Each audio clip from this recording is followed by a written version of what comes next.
My people, making this video in response to the recent acts of violence and the recent acts of social activism that have been happening around the country. Um, I want, in such a sensitive time, I really want to make a plea for us as a people to be strategic and to be coordinated and to be organized around our efforts of social activism. Um, when I used to do community organizing, the wonderful people at C2, Center for Third World Organizing, they taught us about this thing called direct action. And direct action, put simply, is you find out what, you figure out what it is you want. You figure out who can give it to you in terms of offices or individuals, and then you apply direct pressure to those people, either through numbers or through whatever means you had at your disposal. And so applying these same principles, I want us to think about our modes of resistance. You know, every act of resistance has its place. I don't question that. But there does come a time when we have to be more strategic and more organized around the acts of resistance that we take part in. For example, taking our current example, what do we want? We want more accountability. Sounds like when it comes to the police, and in addition to a number of other things that we want. And so that's the first thing. Then who can give it to us? Well, police are not just acting how they're acting because they want to. You know, they're acting like that because they're allowed to, and they are encouraged to by the state, which is the lawmakers, which is the politicians. So the politicians is who we're really trying to put pressure on. So how are we putting pressure on the politicians? Marching up your block or marching to a police station is not going to put pressure on the politicians and the lawmakers. In fact, marching to a police station is, in these days and times, is actually quite dangerous. And you shouldn't be putting yourself in harm's way like that, unless you're rolling about 100,000 deep. Maybe roll up on a police station, but anything less than that, you know, who knows how that could go. Chaining yourself across a highway, you know, and I don't mean to come across critical. I love my brothers and sisters. That's not putting pressure on lawmakers, though. You know, it's an inconvenience, and it's a lot of other things. You know, I don't want to get into too much of a thing, but I'm just saying that's not a direct action towards who it needs to be a direct action on. Now, if you want to march to City Hall, you know, while Congress is in session, or while your local city council is in session, or while Congress is in session, that would be a direct action, putting direct pressure on who it is that has control over what you want to change. While these other things are not.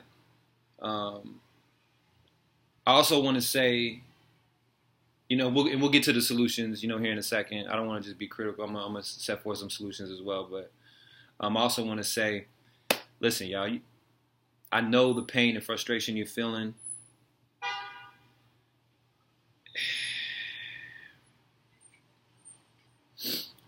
Random violence is not the answer. Random violence is never the answer.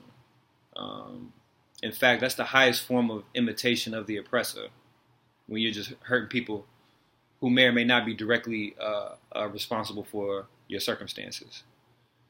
Okay, so I'm saying that to say, all this talk of just killing random people, killing random police, killing white people, killing whoever, this indiscriminate way of killing, that's not going to get us there. That's not going to get us there, and it doesn't make us any better than the oppressor. Actually, it's the final stage of assimilation, imitating the oppressor. The final stage of assimilation. We're better than that. We're better than that, and we can do better than that.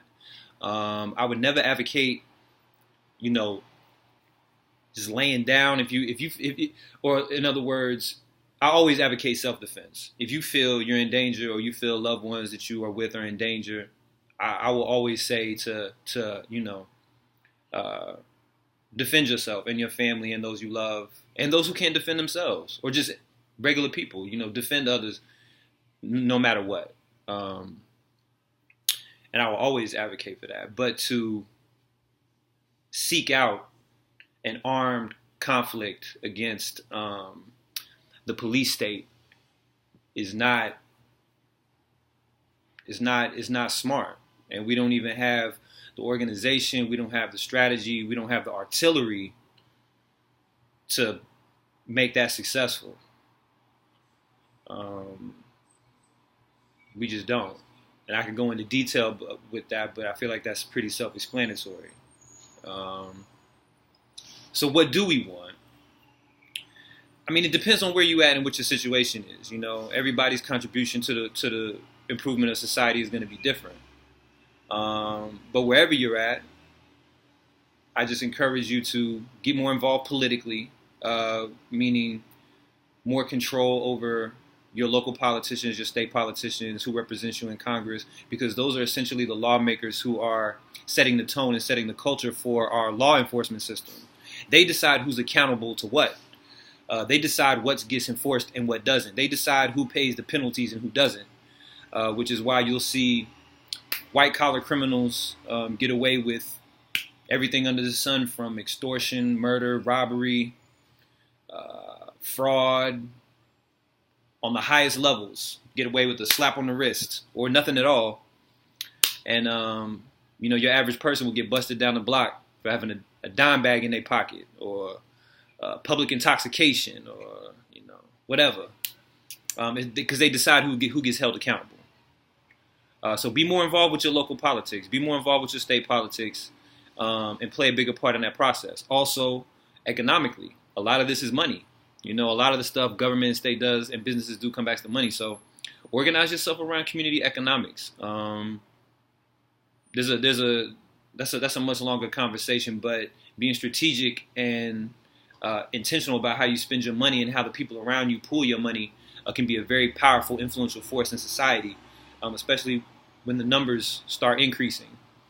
So think about that. And we'll get into more details on this stuff in later videos, but I just wanted to make a quick one just so we could clear the air a little bit and breathe for a second. And last but not least, take it back old school. Be the change you want to see. If you want a better society, start with your own life. Treat people better. Be an example. Living with values. Live with morals. Treat people right. Stand up for those that need it. Stand up against injustice. Let your voice be heard. And just be a good person. Long story short, that will go a long way. Especially as we start connecting with people with like minds. When good people start coming together, good things happen.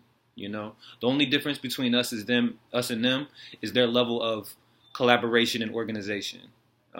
That's it. So once we improve that, we'll be on a much better road.